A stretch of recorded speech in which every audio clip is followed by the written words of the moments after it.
about comics. Let's talk about comics. Let's talk about comics. Let's talk about comics. Harambe YouTube, happy Monday. It is Uncle Bird here, and I am excited about today's book. We're talking about one of my favorite comic book characters, one of the first I got into when I became a collector, Red Sonja, and this is the return of Red Sonja, She-Devil with a Sword. This is a brand new #1 book. I'm very excited because, like I said, she was one of the first characters I really started to follow. And the past few years, it's been very sparse from Dynamite Comics. We had a series a little while ago, it feels like years ago. And then we had the Christopher Priest series, which I'm not gonna lie to you. I read issue #1. I have issues with Christopher Priest writing, and I really did not enjoy it. It was actually the one book I broke my rule for. My #1 rule on this channel is only to review the positive. But as an experiment, and because I was excited, I was like, I'm going to try something. I'm going to pick out a book to review before I read it and record myself reading it and give you an honest look at it, like it or not. And that was the first and last time I did that because I did not enjoy that book. But this is a return to form for a character that I really, really love. She was in the recent Dynamite crossover series, but that was a different Red Sonja with a different origin. This is going back to the Hypernian age, I believe it's Hypernian age. And it is written by Rory McConville, and the artist is Pablo de Bonis. Colors is Salvatore Ayala Neto, and the letterer is Carlos M. Manguel. And the cover is by one of my favorite cover artists, Lucio Ferrillo. He has a great, almost photorealistic style. I really love his work. I actually have a couple of his covers. I think I have a Vampirella and a Red Sonja cover that is hanging on my wall of comics. So I had to get this cover. And the story, it starts off with a scene that is set, of course, in prehistory, but is all too familiar. A rebellion against a monarchy, who the people felt like they had been taken advantage of, and they've fallen under they've fallen under the spell of this group. It's called the Rising Sun.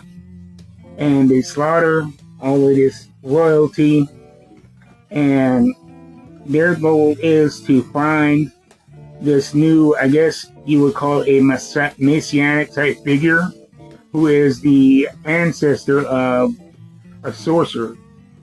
And her blood is supposed to be the one that turns the tables and flips the structure of power.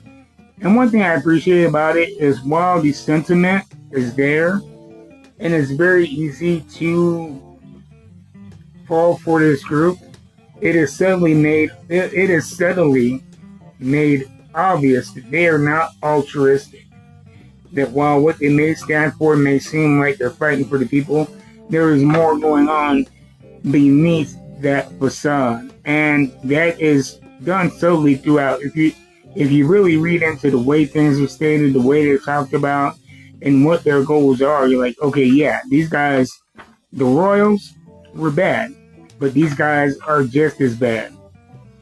But one of the royals who's been cast out hunts down Red Sonja for her help and protecting this girl who is the ancestor of this powerful sorcerer, and keeping her away from the Rising Sun group.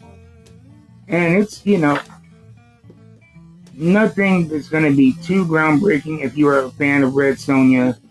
It's another thing of where, she is kind of a sellsword, if you will, a mercenary with a cause and a noble mission.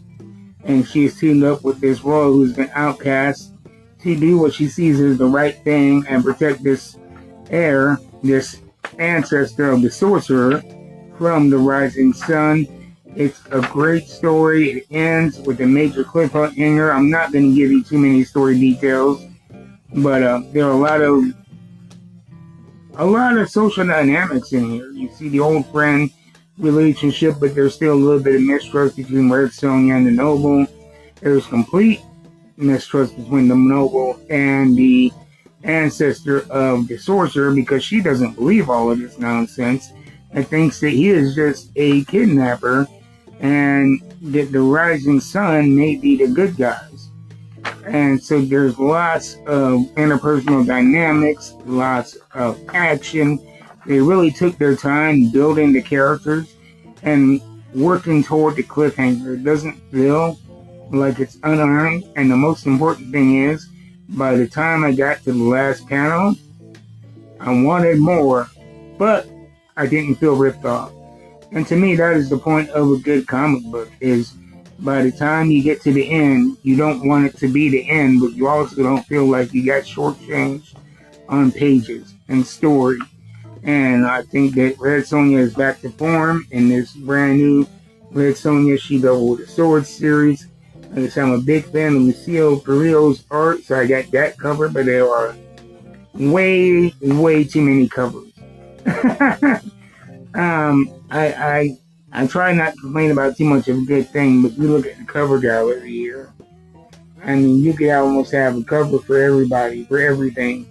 You could spend your whole comic book budget on just this one issue if you wanted to get all your variant covers, which, you know, in my estimation, 4 or 5 variants isn't bad, but we don't need 1, 2, 3, 4, 5, 6, 7, 8, 9, close to 30 variants. We just don't need them.